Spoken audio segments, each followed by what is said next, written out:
나는 누구인가? 나는 누구여야 하는가? 나는 무엇으로 사는 사람이어야 하는가? 매주일 예배 안에서 말씀과 찬송과 기도라는 거울에 자신을 비추어 살필 수 있음은 축복이라 여겨집니다. 오늘도 말씀 가운데 나는 누구여야 하는가?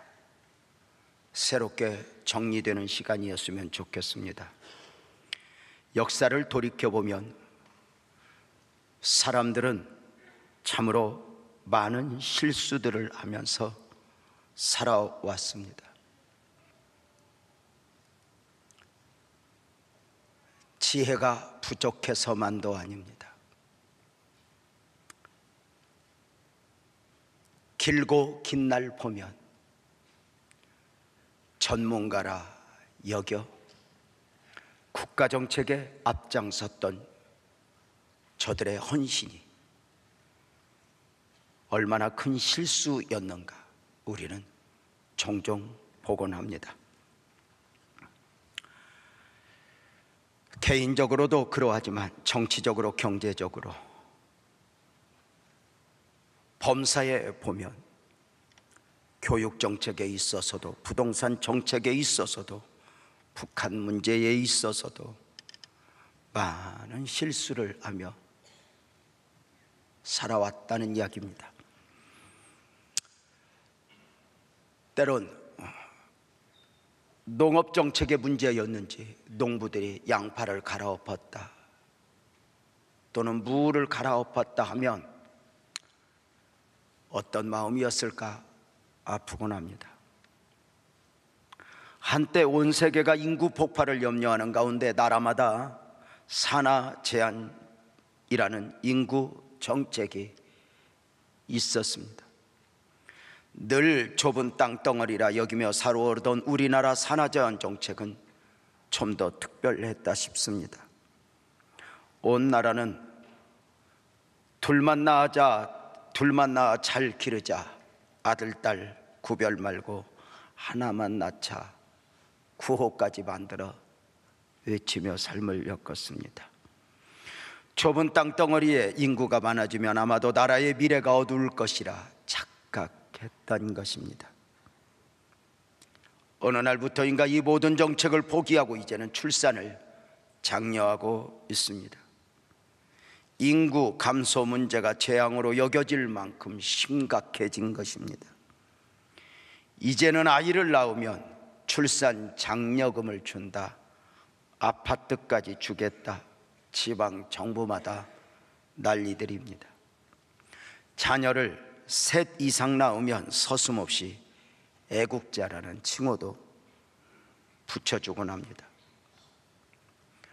과거 산하 제한 정책은 인류 역사에서 가장 미련한 정책 중에 하나가 되어 버렸습니다. 너무 늦게 생명의 존엄성과 함께 수의 중요성을 알게 된 것입니다. 왜 중국이 대단해 보이고 온 세계 열강들이 미국마저도 중국을 함부로 대하지 못하는 것입니까? 중국의 가장 큰 자산은 14억 인구입니다.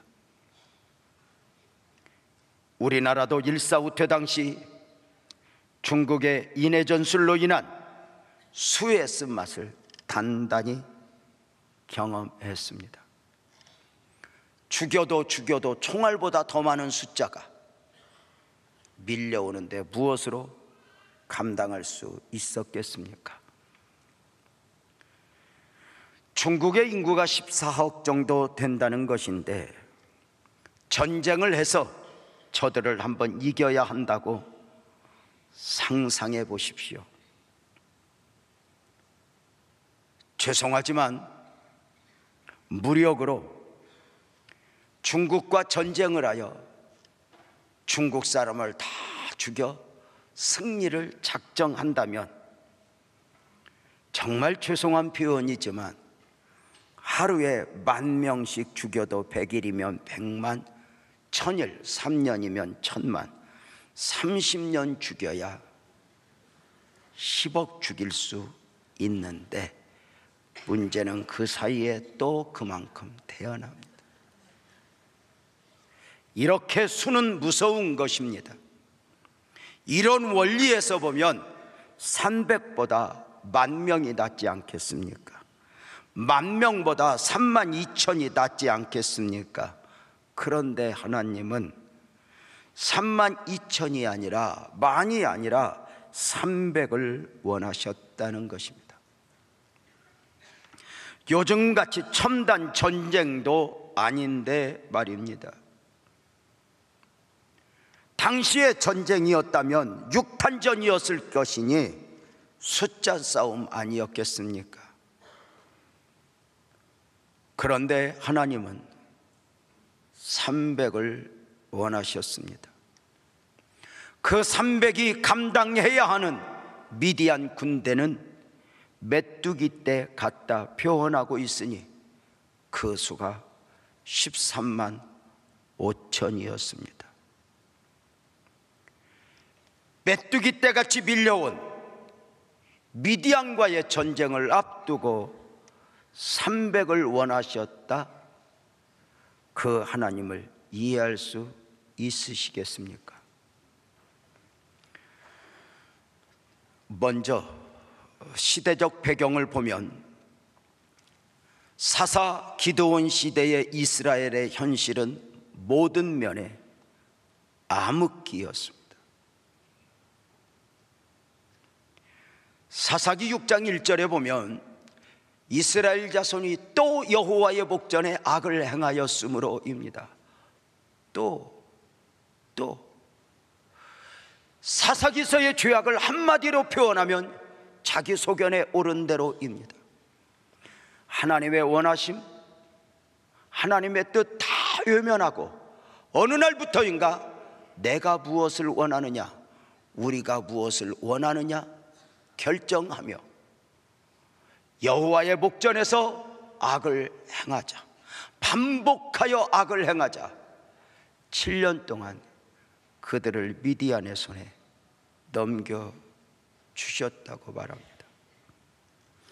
이렇게 미디안의 지배를 받아야 하는 이스라엘의 삶은 어떠했습니까? 사사기 6장 2절 3절에 보면 미디안의 손이 이스라엘을 이긴지라 이스라엘 자손이 미디안으로 말미암아 산에서 웅덩이와 굴과 산성을 자기들을 위하여 만들었으니 이제 산으로 도망하여 산에서 굴을 파고 숨어 살아야 할 정도였습니다. 이스라엘이 파종할 때가 되면 미디안과 아말렉과 동방 사람들이 치러 올라와서 다 가져가 버렸습니다. 이스라엘은 처절한 삶을 살아내야 했습니다. 그리고 결국 미디안은 이스라엘에 주둔하여 7년 동안을 긴 시간 미디안 군대가 13만 5천이나, 여러분 이거 엄청난 숫자입니다. 그 좁은 땅덩어리 안에 우리나라에 와 있는 미군의 숫자가 얼마입니까? 그럼에도 많다 적다 하는데 당시 엄청난 숫자죠. 그들이 먹을 것을 고국에서 갖다 먹었겠습니까? 이스라엘은 점점 황폐해지는 가운데 비로소 하나님 앞에 부르짖어 기도하기 시작했습니다. 사사기 6장 6절 7절입니다. 이스라엘이 미디안으로 말미암아 궁핍함이 심한지라 이에 이스라엘 자손이 여호와께 부르짖었다. 이스라엘 자손이 미디안으로 말미암아 여호와께 부르짖었으므로. 고통 가운데 이스라엘은 하나님 앞에 부르짖었고 그 부르짖는 기도에 하나님은 응답하기 시작하셨습니다. 부르짖는 기도는 기독교 신앙의 본질입니다. 부르짖는 기도가 회복되지 않고는 한 나라 한 시대의 영성이 회복된 시대는 없습니다. 성경 어디를 보십시오. 저들이 너무너무 불쌍하고 불쌍해서 역사하셨다 했는가 말입니다. 고통은 고통이고 그 고통으로 인하여 부르짖을 때 하나님이 움직이기 시작하셨다는 사실을 아십니까? 이스라엘 백성들이 애굽에서 430년간 노예 생활을 했습니다. 하나님이 언제 출애굽의 역사를 시작하셨습니까? 저들이 고통 가운데 부르짖을 때입니다. 하나님 아니어도 돼 외면할 때는 하나님도 잠잠했습니다. 여기서 유념해야 할 것이 있습니다. 복음적 그리스도인이나 교회 공동체가 어려움을 당한다 해서, 고통 가운데 있다 해서 누구나 하나님을 구하여 찾는 것이 아니라고 말입니다.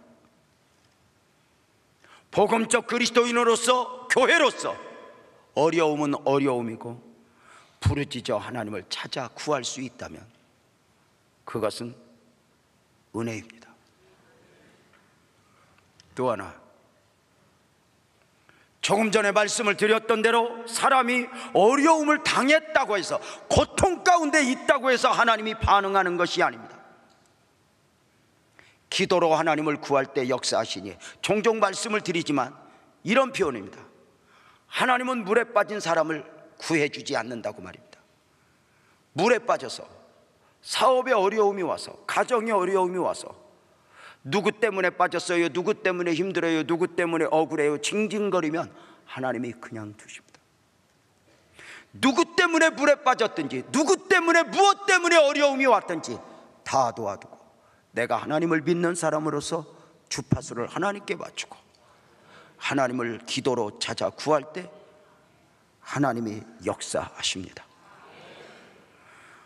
사랑하는 여러분, 그냥 아파만 하지 마십시오.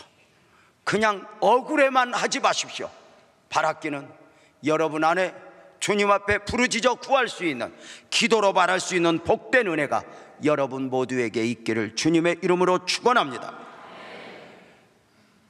미디안 군대의 침략, 긴긴 고통 가운데 백성들은 부르짖었고, 그 부르짖음 가운데 하나님은 먼저 기드온을 부르셨습니다.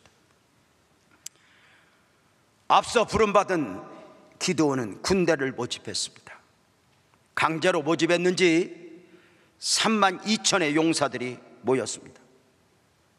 13만 미디안 군대 앞에서 32,000인이 작전을 잘 짜면 어떻게 한번 해볼 수 있을 것 같기도 합니다. 기드온은 기도했습니다. 하나님 아버지, 저 메뚜기 떼 같은 미디안 군대를 보옵소서. 우리는 힘이 없습니다. 하나님, 군대를 모집했는데 32,000입니다. 은혜 베풀어 주세요. 은혜 베풀어 주세요 부르짖어 기도하니 하나님의 응답이 있어집니다. 기도오나 32,000은 너무 많다. 그 32,000 가운데 두려움, 염려, 걱정이 있는 사람들은 다 돌려보내라. 다 돌려보내라. 순종합니다. 알았습니다, 하나님. 그리고 그 32,000 중에 두려움과 걱정, 염려에 떠는 저들을 다 보내니 10,000명이 남습니다. 13만 5천 앞에서 전쟁해야 하는 10,000명, 어떻게 가능할 수 있을 것 같습니다. 두려워 떠는 많은 숫자보다 오히려 소수 정예부대를 이끌고 전쟁을 하는 것이 효과적일 수 있기 때문입니다. 그 13만 5천 대 반, 그 상황에서 기도는 다시 기도합니다. 하나님 아버지, 우리 10,000명입니다. 이제 이 숫자로 13만 5천을 이겨야 되는데 하나님, 은혜가 필요합니다. 이때 하나님의 응답이 있어집니다. 아직도 많다. 아직도 많다. 너무 많으니 보내야 할 사람을 보내거라 해서 보내고 나니 300이 남습니다. 13만 5천 대 300, 비율로 하면 450대 1입니다. 더 많은 수가 아닌 300명을 원하신 하나님의 의도가 무엇이었겠습니까? 13만 5천 앞에서 3만 2천이나 10,000명이 많다 해서 많아서 많다 하시는 것이겠습니까? 그 수가 많다 하신 하나님의 염려를 사사기 7장 2절에서 우리는 봅니다. 여호와께서 기드온에게 이르시되 너를 따르는 백성이 너무 많은즉 내가 그들의 손에서 미디안 사람을 넘겨주지 않을 거다. 이유는 만약에 너희들이 그 숫자로 이기면 이스라엘이 나를 거슬러 스스로 자랑하기를 하나님이 아니라 내 손이 나를 구원하였다 할까 함이니라 입니다. 정리가 되셨습니까? 지금 이 전쟁은 이미 승리가 전제된 싸움이었습니다.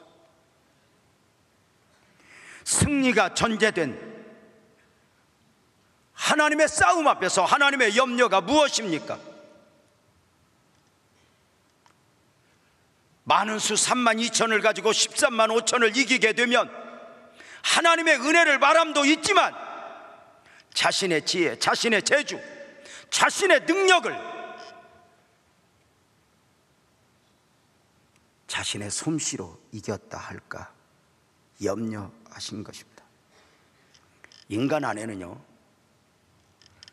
하나님의 은혜를 바라지만 그 하나님의 은혜를 바라면서도 순간순간 나 자신을 말하고 싶은 유혹이 얼마나 많은지 모릅니다. 사실 이 부분에서 참 약합니다. 우리가 교회 건축을 하면서 주님이 하셨습니다, 주님이 하실 것입니다 해도 그 사이에 누가 이렇게 말하고 싶은 게 우리 사람의 마음인가요? 돌이켜보면 어려운 가운데 지금 이 새 성전을 건축하고 참 하나님이 우리를 정말 착각하게 하신 것입니다. 왜냐하면 대한민국의 어떤 교회를 다녀봐도 이렇게 본당, 교육관동, 비전센터 한꺼번에 곰단지같이 지은 교회는 없습니다. 다 이쪽 감당하고 한 10여 년 있다 이쪽 짓고 하는데 우리는 그냥 하나님이 아마 대척이 없이 달라드는 저들을 이놈들 불쌍히 여겨서 은혜를 베푸신 것 같습니다. 이제 새 성전 입당을 한 가운데 2달, 3달 예배를 드리는 가운데 늘 감동이죠. 주님 감사해요, 주님 감사해요 하는데 하루는 어느 주일날 제 방에서 이렇게 카페 있는 쪽으로 내려오기 위해서 이렇게 걸어오는데 저쪽에서 초등학교 5학년 6학년 되는 아이가 목사님 하고 달려오더니 내 품에 안겨요. 이렇게 말해요. 목사님 고맙습니다. 이렇게 멋진 교회를 지어주셔서 고맙습니다 하는 거예요. 순간 이 아이에게 좀 이야기를 잘 해줘야 하시겠다 싶어 허리를 숙이고 꼭 안아주면서 얘야, 예수님이 우리에게 선물로 주신 거야. 예수님이 하셨어. 그랬더니요, 알아요 목사님. 그런데요, 예수님이 목사님 통해서 지어주셨잖아요. 목사님 좋은 교회 지어주셔서 고맙습니다. 그리고 막 달려가는데 좋더라고. 여러분 옆에 사람 보고 한번 물어보세요. 아이고 목사님 교회 지어서 좋겠다 이런 말 하기 전에 목사님 참 고맙다 이런 생각 해보기는 했냐고. 근데 참 묘한 게요, 그 아이의 말도 내 안에 이렇게 오랜 날 동안 자리 잡고 이게 없어지지 않아요. 순간순간 주님보다는 주님의 은혜를 바라면서도 내가 그래. 그렇다면 이것이 도대체 왜 하나님의 염려일까? 하나님이 이기적이고 하나님의 욕심이어서 너희들 이놈들 이 귀한 성전 지어놓고 하나님이 아니라 너희가 했어? 은혜를 말하지만 너희가 했어? 이것이 왜 염려일까? 중요한 게 있어요. 어느 순간 하나님의 은혜보다 내가 하면 이것이 쌓여가면서 어느 순간부터 하나님이 없어도 되는 나, 하나님이 아니어도 되는 나가 되어가는 거예요. 성경을 보십시오. 당신의 사람들을 향한 하나님의 평생의 씨름은 딱 하나입니다. 너는 나 아니면 안 돼. 오늘 우리의 삶에서 가정적으로, 개인적으로, 교회적으로 끊임없는 사인이 보여. 하나님은 너는 나 아니면 안 돼. 우리는 하나님은 아니면 안 됩니다. 이 고백과 더불어 나는 하나님의 절대 필요를 인식하고 살아가는가? 아니, 하나님에게서 멀어지면 사실 그건 불행해지는 거거든요. 교회가 언제 위기입니까? 개척교회 때 하나님 은혜 베풀어 주세요. 하나님 우리는 힘없고 등없습니다. 못난 이들만 모였습니다. 하나님의 은혜가 필요합니다. 고백하여 교회가 성장해가는 가운데 어느 날부터인가 교회가 하나님 없어도 된다면, 어떤 문제 앞에서 하나님이 구해지는 것이 아니라 전문가를 찾고 있다면, 이것이 문제를 해결하는 데 있어서 우선의 문제 앞에서는 축복일 수 있다 싶기도 하지만 어느 순간부터 하나님은 아니면 안 돼, 이걸 놓아버리면 이것은 불행이 아닌가. 하나님은 처음 군대 32,000 중에 300의 용사만 남겨두셨습니다. 그 300은 어떤 사람들입니까? 미디안 군대 13만 5천 앞에서 300 단 하나입니다. 300으로 무슨 작전이 필요하겠습니까? 13만 5천 앞에서 300 무슨 용맹함이 필요하겠습니까? 정답은 딱 하나입니다. 하나님 아니면 안 되는 사람들, 하나님이어야 하는 사람들, 바로 이들입니다. 우리가 잘못 이해하면 하나님은 언제나 많은 수보다는 적은 수를 원하시나 보다 착각할 수 있지만 그렇지 않습니다. 32,000이어도 그들이 정말 내가 아니라 하나님의 영광만 드러낼 수 있다면 32,000으로도 역사하셨을 것입니다. 만으로도 역사하셨을 것입니다. 그런데 하나님은 300명만 두십니다. 숫자에 많고 적음과 관계없이 하나님이 아니면 안 되는 사람들, 하나님만 의지해야 하는 사람들, 하나님의 말씀에 100% 순종해야 하는 사람들, 바로 저들을 남겨두신 것입니다. 우리가 가난할 때, 힘없을 때 하나님을 의지하는 것도 중요하지만 삶의 여유가 있어진 뒤에도 나 자신의 삶을 하나님이 아니면 안 되는 사람으로 정의하고 살아간다면 그것이 축복이 아니겠습니까? 여러분은 어떠하십니까? 혹시 인간의 죄성 안에서 시작되듯 자기 소견에 옳은 대로 언젠가부터 내가 걷는 걸음, 내가 살아가는 삶에 하나님이 불편해져 있지는 않습니까?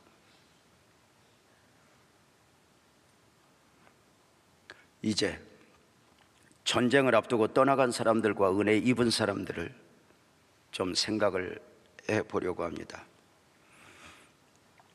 32,000명이 모여 있다가 300의 용사만 남겨두었으니 31,700명은 하나님의 위대한 역사의 현장에서 떠나야 했습니다. 승리가 전제된 전쟁을 앞두고 떠나가야 했던 사람들과 은혜를 입은 사람들, 300의 입장에서가 아니라 떠나야 했던 31,700명의 입장에서 생각을 해보면, 하나님 왜요? 이러한 경우들이 있었을 것이라 여겨집니다. 하나님, 우리도 하나님을 위해 수고하고 싶었습니다. 우리도 하나님 나라를 위하여 헌신하고 싶었습니다. 그런데 하나님, 왜 우리는 그 위대한 역사의 현장에서 제외하신 것입니까?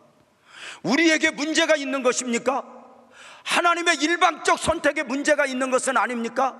핑계하고 싶겠지만 로마서 1장 20절은 분명히 강조하기를 핑계할 수 없다라고 말씀합니다. 왜 하나님은 남은 사람은 남게 하고 떠난 사람은 떠나야 했을까? 시작에서 그 원인은 알 수 없지만 분명한 것은 핑계할 수 없다. 떠나야 했던 사람은 떠나야 했던 이유가 있으니, 먼저 32,000에서 1차로 떠나간 22,000의 이야기를 해보면 사사기 7장 3절이 해답을 줍니다. 이제 너는 백성의 귀에 외쳐 이르기를, 32,000이 모였을 때 그 32,000 앞에서 이렇게 말하라는 것입니다. 누구든지 두려워 떠는 자는 이 길르앗산을 떠나 돌아가라. 두려움이 있고 염려가 있고 걱정이 있는 사람은 이 전쟁터에서 떠나가라. 두려움에 떠는 사람을 보내고 나니 10,000명이 남았습니다. 이들 10,000명은 미디안 군대 13만 5천 앞에서 두려움이 없었다는 것입니다. 그렇다면 사랑하는 성도님들, 이들 10,000명은 정말 두려움이 없었겠습니까? 전쟁을 앞두고, 문제들을 앞두고, 감당하기 힘든 문제들 앞에서 느껴지는 두려움은 인간의 본능입니다. 믿음이 없어서가 아닙니다. 우리 예수님 십자가 앞에서 두려움 가운데 기도합니다. 아버지, 할 수 있거든 이 잔이 내게서 지나가기를 원합니다. 그러나 나의 원대로 마오시고 아버지 원대로 되기를 원합니다. 밤이 맞도록 땀을 흘리고 그 땀이 피가 되기까지 부르짖어 간구합니다. 아버지, 할 수 있거든 이 잔이 내게서 지나가기를 원합니다. 여러분, 우리 예수님의 십자가 죽음 후에 부활을 모릅니까? 십자가 후에 영광을 모릅니까? 압니다. 그럼에도 그 가는 길이 너무도 험한 길이요, 피하고 싶은 것입니다.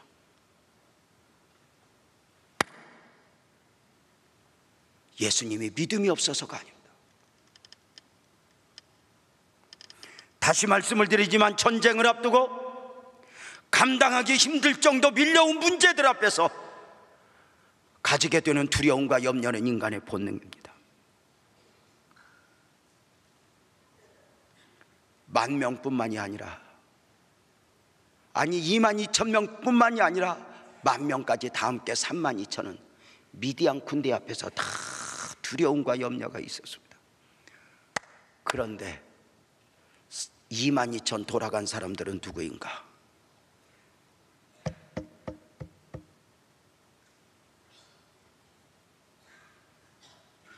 마음속의 두려움을 입으로 표현하고 두려움을, 염려를, 걱정을 공동체에 전염시킨 사람들, 저들은 돌아간 것입니다. 남아있는 10,000명은 두려움은 있지만, 염려는 있지만, 두려움을 두려움으로 표현한 것이 아니라 내 안에 하나님이 어쩌면 역사하실 거야, 하나님의 은혜를 바라고 믿음을 바랬던 사람들, 바로 이것이 말로 말하는 것이 아니라 말씀으로 말하는 것이 됩니다. 내 생각을 바라고 내 염려를 바라고 내 걱정을 바라는 것이 아니었다는 것입니다. 여러분, 우리 복음적 그리스도인들이 믿음으로 사는 것은 믿음으로 사는 것이 아닙니다.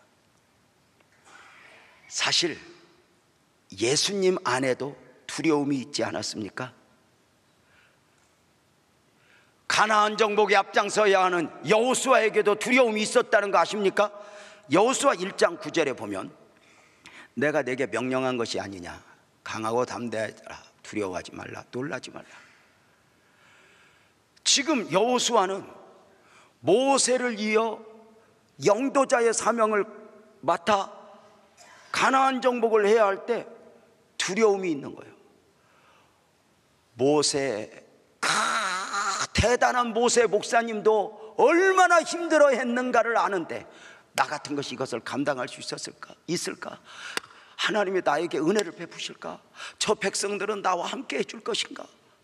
적도 적이지만 어쩌면 종으로 출발한 자신들을 누가 인정해 줄까 하는 염려 앞에서, 저 천부장 백부장들이 인정해 줄까 하는 염려 앞에서 두려움에 사로잡혔을 때 하나님이 두려워 말라, 놀라지 말라. 사랑하는 여러분, 그럼에도 여호수아는 마음에 두려움도 있지만 주님이 주신 말씀을 안고 두려움을 이겨내고 걸음을 옮겨 가나안 정복을 하나하나 감당해 가는 것입니다. 다시 말씀을 드립니다. 우리 복음적 그리스도인들이 믿음으로 사는 것은 내 안에 믿음으로 가득해서 믿음으로 사는 게 아닙니다. 사실 아무리 믿음이 좋아도 어떤 문제를 만나면 여러분들 한번 물어봅시다. 솔직히 대답해 보세요. 여러분 안에는 무슨 일을 만나면 염려와 걱정이 커요, 아니면 믿음이 커요? 하지 말고 대답을 한번 해봐. 우리가 이렇게 주님을 믿고 기도하고 믿음으로 산다고 말하는데, 믿음으로 사는 자는 하늘으로 받겠네. 무슨 일을 만나든지 만사형통하리라. 무슨 일을 만나든지 만사형통하리라. 나의 갈 길. 우리가 이렇게 믿음으로 사는데, 한번 다시 물어볼게요. 믿음으로 이렇게 산다고 말하지만 자식이 속을 썩이고 사업장이 어려움이 오고 몸에 병이 찾아오면 내 안에 믿음이 커요, 염려가 커요? 우리 교인들 수준이 이런 거요, 시방? 그럼 이제 여러분의 목사를 물어볼게요. 여러분의 목사는 무슨 일을 만나면 목사 안에 믿음이 클까, 염려가 클까? 누가 염려래? 그래요, 여러분.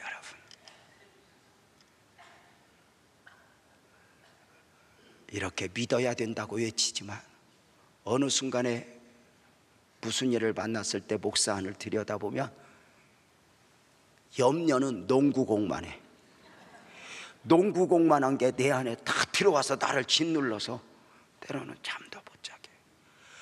근데 믿음은, 염려가 농구공만 하면 믿음은 어느 정도냐면 탁구공만 해갖고 어디 있는 줄도 몰라. 그래서 염려를 잘 헤치고 찾아보면 저 안에 믿음의 공이 요만하게 있어요. 진짜 믿음은 내 안에 염려가 많고 믿음이 크고 이걸 바라는 게 아니야. 염려가 나를 결정하지 못하게 하라. 두려움이 나를 지배하지 못하게 하라. 네 안에 두려움이 있지만, 염려가 있지만 네 안에 탁구공만한 작은 믿음이 너를 이끌게 하라. 그 탁구공만한 믿음으로 말하게 하라. 그 탁구공만한 믿음으로 선포하여라. 바로 이것이 믿음이고 은혜입니다. 아무리 믿음이 좋아도, 아무리 은혜가 있어도 이것이 잘 될까? 이 일이 잘 해결될까? 염려가 있는 것은 믿음의 문제가 아닙니다. 그것은 당연합니다. 여러분, 어떤 사람은 막 염려는 하나도 없고 믿음으로만 막 꽉 찬 사람들이 있습니다. 진짜 표정이 막 믿음으로만 꽉 찼습니다. 그 막 전쟁이 있어도 막 미소를 지으면서 할렐루야 합니다. 그 믿음이 좋은 게 아니라 정신 이상자입니다.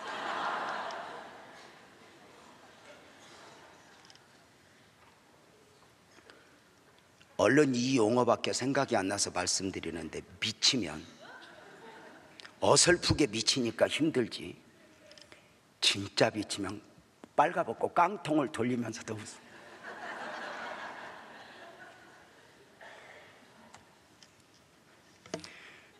두려움과 염려는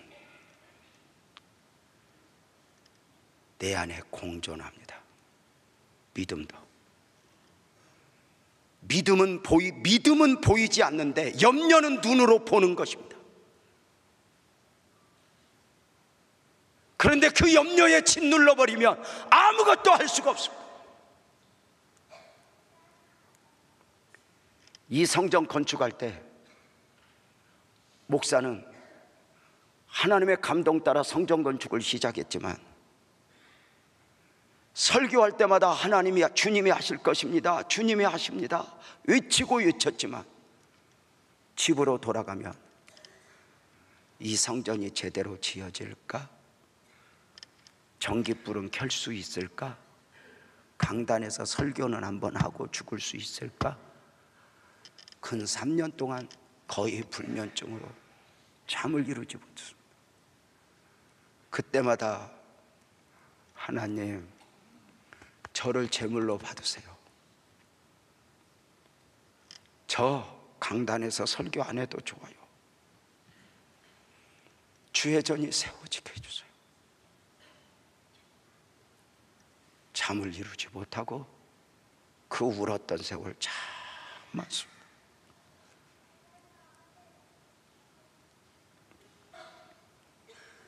순간순간 나는 무엇을 바라는 자인가? 염려가 나를 이끌고, 여러분, 이게 믿음. 300명을 보겠습니다. 두려움을 말하지 않고 믿음으로 말했던, 믿음을 이야기했던 10,000명 중에 300명의 용사. 저들을 선택하는 방법이 무엇이었습니까? 하나님이 기드온에게 말씀하십니다. 기드온아, 저 지금 10,000명들, 저들이 지금 지쳐 있구나. 냇가에 가서 물을 마시게 하여라. 그리고 이렇게 말씀하십니다. 저들을 물을 마시게 한 후에 내가 이쪽 사람들, 이렇게 행하는 사람들을 이쪽으로 세워라, 저렇게 행하는 사람들을 이쪽으로 세워라, 그리하면 그리할지니라 하여 기드온이 순종을 하여 보니, 그 목마른 가운데 오래간만에 물을 만나자 정신없이 무릎을 꿇고 개가 혀로 물을 핥는 것처럼 껄떡거리며 물을 마시는 사람이 9,700명. 그 다음에 그 냇가에 가서 손으로 움켜서 이렇게 물을 마시는 사람이 300명. 하나님은 따로 세워 이 9,700명을 보내고 이 300명을 두어라 말씀하십니다. 학자들은 의견이 분분합니다. 도대체 왜 이 9,700명은 가야 했고 300명은 은혜를 입어 하나님의 위대한 역사의 현장에 쓰임을 받았는가? 처음부터 너희들 물 어떻게 마시는가 이에 따라서 용사들을 뽑을 것이다 이렇게 말씀하지 않았단 말이에요. 이에 대하여 히브리 학자들이 주장하는 3가지가 있어요. 무엇이냐면, 먼저는 임전태세의 문제이니 깨어 있어야 했다는 거예요.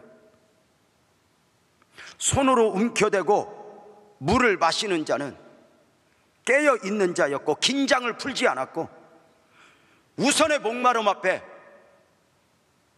이곳이 전쟁터임도 모르고 개처럼 엎드려 물을 헐떡거리며 마시는 자는 임전태세의 문제였으니 깨어있지 않은 것이니 보내야 된다 이렇게 말해요. 두 번째, 이렇게 말합니다. 무릎을 꿇고 저들이 마셨으니, 무릎은 오직 하나님을 경배하고 예배하고 기도할 때만 무릎을 꿇는 것이지 우선의 목마름 앞에 무릎을 꿇어서는 안 된다. 히브리 학자들의 주장입니다. 전쟁을 앞두고 무릎을 꿇었다. 우선의 목마름, 우선의 필요 앞에 무릎을 꿇었다. 이 전장의 현장에서 그들을 돌려보내라 했다는 것입니다. 세 번째, 고개를 숙였다는 것입니다. 하나님의 사람은 당당해야 한다는 것입니다. 사자굴 앞에 다니엘처럼, 아그리빠 왕에서 바울처럼, 애굽의 바로 앞에서 야곱처럼 당당해야 하는데 우선의 필요 앞에 고개를 숙이고 무릎을 꿇고 엎드려 헐떡거리며 우선의 목마름 앞에 전쟁의 현장임을 놓았다. 저들은 그래 돌아가야 했다, 이렇게 이야기를 합니다. 이렇게 설교하면 은혜도 되고 맞는 내용일 수 있고 맞지 않는 내용일 수 있습니다. 분명한 건 은혜가 됩니다. 사실 우선의 목마름, 우리가 살아가다 보면은 사람의 모든 목마름은 우선의 목마름입니다. 이렇게 늘 목마름의 인생으로 살아가요. 돈 앞에서, 출세 앞에서 어떤 목마름의 인생으로 살아가요. 이 목마름의 갈증을 채우기 위하여 사마리아 여인은 남편을 5을 바꿨어요. 이 목마름의, 가난의 목마름을 해결하기 위해서 삭개오는 동족들을 짓밟고 부자가 되었지만, 이상하죠? 남편을 5을 바꿔도 늘 목마름의 해답은 아니에요. 가난할 때는 부자만 되면 했지만 부자가 되고 보니 이것도 해답이 아니에요. 목마름의 인생이죠. 늘 목마름. 사람이 늘 그래요. 그런데 그 우선의 목마름 앞에 무릎을 꿇었다. 우선의 목마름 앞에 헐떡거리고 이 전쟁을 깨어있지 않았다. 우선의 목마름 앞에 고개를 숙였다. 너희는 용사가 될 수 없어. 그래서 보냈다는 거예요. 사실은 인간의 모든 문제는 우선의 목마름이거든요.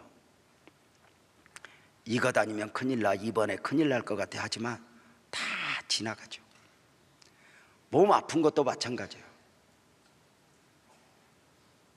아까 보고를 받으니 권사님 한 분이 신우신염으로 이렇게 아파해요. 목사님, 그랬구나. 근데 그것만 낫고 이제 죽는 날까지 안 아프면 얼마나 좋겠어. 이제 조금 있으면 야가 옮겨가. 저는 그렇게 생각해요. 사람이 60 넘으면 여기 아프고 저기 아프면 아하, 하나님 앞에 이렇게 이제 갈 때가 되었구나. 이렇게 하나님이 오라고 하는 사인이구나. 그래서 이제 하나님 앞에 갈 준비를 조금씩 하는 게 지혜이지. 9988 123 120세 또 뭐 200세까지 살아야 되겠다느니 하며 이 땅에서 어떻게 오래 살까? 일부러 죽으라는 얘기는 아니야. 그렇지만 여러분, 사람 마음대로 돼? 안 돼. 무슨 뭐 1, 2, 3 뭐 너 죽어서 늙어서 뭐 억울해. 늙은 게 왜 억울해? 얼마나 좋아. 합법적으로 주님 앞에 갈 때가 가까워지는데. 아무도 아멘 안 할 줄 알았어요. 여러분, 이 땅에 200살 살면 소망이 있어요? 여러분, 그렇게 120, 200살 살면서 요양원에서 헛수 꼽지 않고 200살 걸어다니면서 200살 되어서 걸어다녀봐 얼마나 무섭겠는가? 애들이 뛰어다니고 젊은이들이 다녀야지. 200살이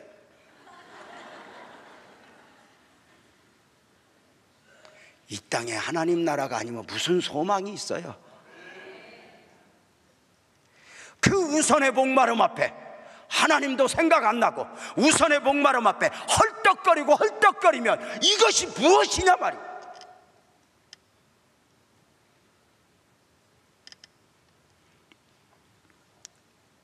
더 중요한 게 있어요. 틀림없는 거. 하나님은 우선의 목마름 앞에서 하나님은 주목하사 저들을 테스트하셨다는 거. 아브라함에게 이삭을 번제로 요구하며 아브라함을 테스트하셨던 하나님이 사자굴 앞에서 다니엘을 세우시고 테스트하셨던 하나님이 지금 너희들 우선의 목마름 앞에 냇가로 인도하사 물을 마셔 하면서 저들이 우선의 필요 앞에서 나는 누구여야 하는가 테스트하셨다. 분명한 것은 9,700명 무엇이라 핑계해도 저들은 떠나가야 했습니다. 만약에 9,700명도 이것이 하나님의 테스트인 줄 인식했다면 어쩌면 물을 멋지게 마셨으니 손으로 움키는 정도가 아니라 주여 하면서 한 바가지 더 탁 달려서 어떻게 이렇게 마셨니? 믿음으로입니다. 그러면 얼마나 좋았겠어요. 돌이켜보면 그래. 하나님이 우리에게 복 주기를 원하시는데 대부분 하나님이 주시는 축복은 포장지가 안 좋다는 거야. 그런데 하나님이 때로는 그때 하나님이 테스트를 하시는 거야. 그때 나를 힘들게 하는 사람 앞에서 하나님이 나를 테스트하심인 줄 알았다면 내가 얼마나 믿음으로 지금 그때 해가지고 지금 간증이 많이 났겠어요. 우리 교회 땅 문제로 얽혔을 때, 처음 성전 건축에 문제가 얽혔을 때 믿음으로 요만큼 반응했던 것 같고 지금 내가 얼마나 간증을 하고 다니는데, 그때 누가 딱 어떤 일이 있을 때 할렐루야, 누가 딱 때릴 때 하나님이 테스트하는구나, 그리고 돌려도 이쪽도요. 그러면 얼마나 좋아.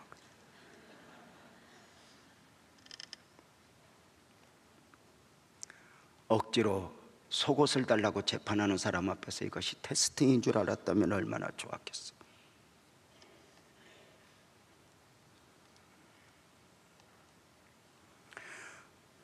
(300명의) 용사들, 저들은 어떻게 위대한 하나님의 역사에 쓰임받는 존재들이 되었을까? 오직 은혜죠. 오직 은혜. 오직 은혜. 오직 은혜. 근데 여러분 아세요? 이들은 놀랍게도 300명의 용사가 아니라 하나님이 미디안과의 싸움을 앞두고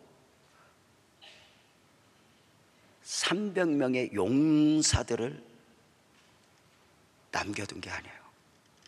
가만히 보면 300명의 바보들을 남겨뒀어요. 창 잘 쓰고 칼 잘 쓰고 머리 좋은 사람 300을 둔 것이 아니라 바보들. 어떤 바보들? 말도 안 되는 하나님의 요구 앞에 아멘 하는 사람들. 저들이 무엇을 준비했었습니까? 하나님의 말씀이 무엇이었습니까? 사사기서 7장 20절에 보면 세대가 나팔을 불며 항아리를 부수고 왼손에 횃불을 들고 오른손에 나팔을 불며 외쳐 이르되 여호와와 기드온의 칼이여 하고 외치며 전쟁을 하는 건데, 제가 이 부분 다음 주에 이제 총동원 전도주의를 앞두고 제가 설교하게 될 텐데요. 중요한 게 있어. 그 300을 뽑아두고 그 300이 용사가 아니라 바보라고 제가 말씀을 드렸는데, 전쟁을 앞두고 이 300에게 이렇게 말해요. 항아리 하나씩 준비해라. 그러니까 이 300명이 아멘하고 다 항아리를 준비해. 전쟁 앞두고. 조금만 똑똑했으면 하나님 전쟁터입니다. 지금 김장철이 아닙니다. 이 항아리가 말이 되겠습니까? 우리는 우리의 생각을 말을 합니다. 횃불을 준비해라. 하나님, 불은 나중에 필요합니다. 이기고 와서 바베큐 할 때 지금 미리 준비, 우리 생각을 바랍니다. 그런데 하나님이 그 300에게 항아리 준비하라. 아멘. 나팔을 준비해라. 아멘. 전쟁과 아무 상관이 없는 횃불을 준비해라. 아멘. 이 300명의 바보들, 바로 이들을 함께 이들과 더불어 당신의 역사를 이루어 놓으십니다. 똑똑한 사람들이었으면 순종 안 했습니다. 여러분은 어떠하십니까? 여러분은 하나님 앞에서, 교회 공동체 안에서, 여러분의 가정에서 누구도 함부로 할 수 없을 만큼 똑똑이었으면 좋겠습니까? 아니면 하나님을 믿는 믿음 안에서 바보였으면 좋겠습니까? 사실 정말 믿음의 사람들은 세상의 시각 앞에 바보로 보이는 것입니다. 놀라운 것은 그 바보들이 복을 받고 바보들이 사용되어졌습니다. 위대한 신앙의 영웅들을 보면 똑똑한 사람들이 아닙니다. 능력이 있어서 영웅된 게 아닙니다. 40에 하나 감한매를 5번 맞고 3번 대장으로 맞고 죽었다고 수없이 내던져줘도 나는 가리라. 마치 그 길밖에 모르는 바보들처럼, 자기 갈 길밖에 모르는 바보들처럼, 이 길도 있고 저 길도 있는데 이 길을 간다가 아니라 이 길밖에 없는 바보들, 그 바보들이 하나님 앞에 사용되어졌습니다. 모세를 보십시오. 애굽의 모든 학문을 다 배웠습니다. 애굽의 모든 언어를 다 배웠습니다. 말과 행사에 등한 사람입니다. 그 바보를, 그 똑똑이 모세를 하나님이 미디안 광야에 40년 담갔다 꺼내면서 바보를 만듭니다. 어떻게? 물 부어라, 티끌 날려라, 다 아멘 하도록 말입니다. 광야 40년 내내 구름 기둥 불 기둥 인도 따라가면서 그 모세가 그 광야를 잘 아는 가운데 구름 기둥이 엉뚱한 방향으로 갈 때 하나님 오늘은 이쪽으로 가야 합니다 하지 않고 40년 내내 구름 기둥 불 기둥 앞에서 순종하는 바보로 만들어 하나님은 당신의 역사를 이루어내십니다. 최고의 바보는 예수님이었습니다. 능력이 없는 것도 아닙니다. 힘이 없는 것도 아닙니다. 그런데 구원 역사를 그 힘으로가 능으로가 아니라 세상이 이해할 수 없는 방법, 하나님이 사람이 되시고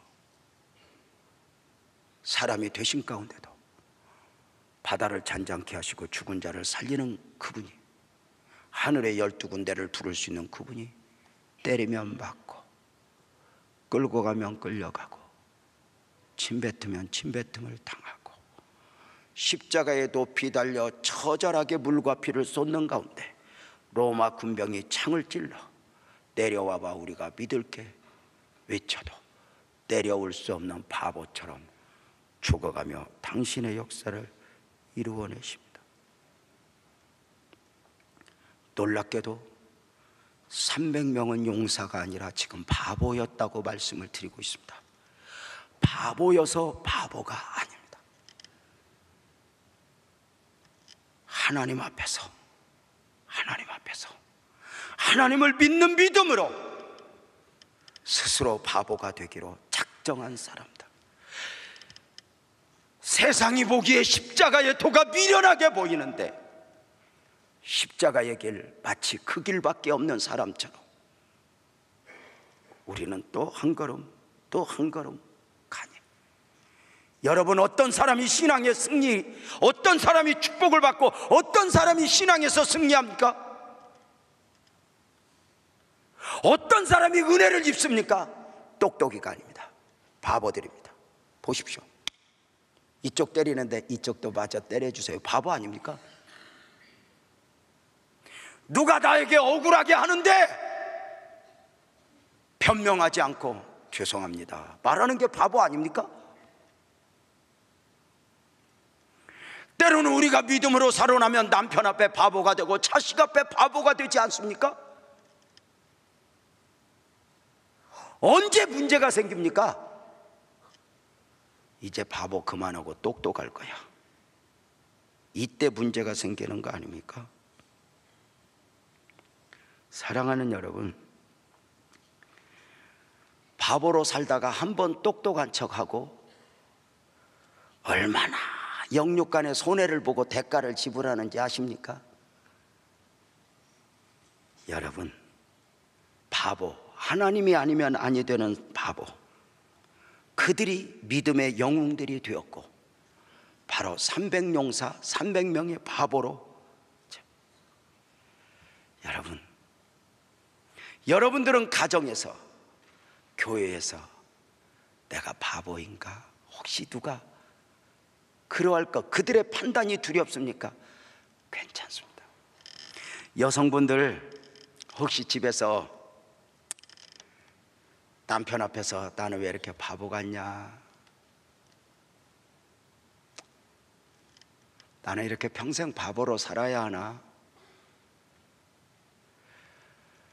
그게 복입니다. 남편 앞에서 한번 똑똑한 척하면 내가 능력 있는가 보여주고 한번 보여봐. 똑똑이를 딱 드러내는 순간 대가를 지불합니다. 여러분이 남편하고 사는 건 바보여서 삽니까? 똑똑해서 삽니까? 똑똑이의 결국은 이혼입니다. 그 똑똑함의 결국은 대가를 지불합니다. 남성분들, 아이고 누구는 돈 벌었다, 누구는 주식이 올랐다, 누구는 사장이 됐다는데 나는 이렇게 바보같이 아이고 이러고 언제까지 살아야 되냐. 그게 잘 사는 겁니다. 여러분은 대한항공 회장 아들이고 딸이었으면 좋겠습니까? 물컵을.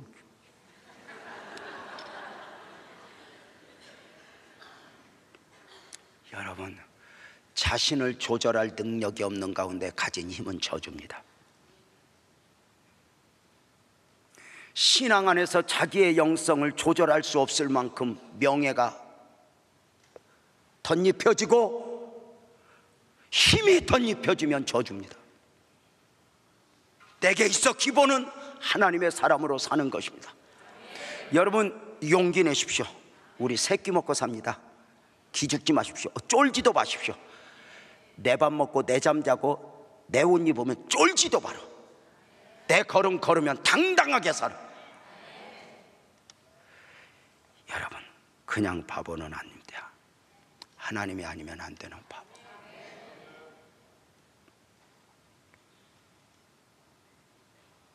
여러분 똑똑해도 바보같이 살아야 복인데 안 똑똑한데 똑똑이처럼 살면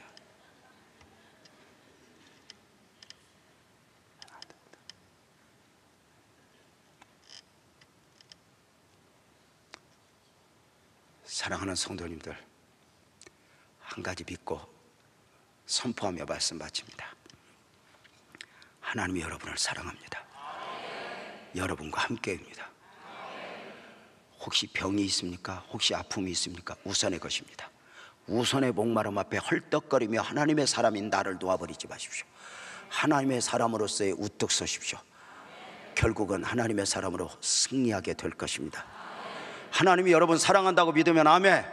주님이 나와 함께한다고 믿으면 아멘. 여러분의 염려, 두려움, 걱정 있지만 이 걱정이 나를 지배하고 나를 이끌어가지 못하도록 여러분 안에 하나님을 믿는 믿음으로 반응하며 우리 믿음으로 한 주간 승리합시다. 기도하겠습니다. 하나님 아버지 고맙습니다.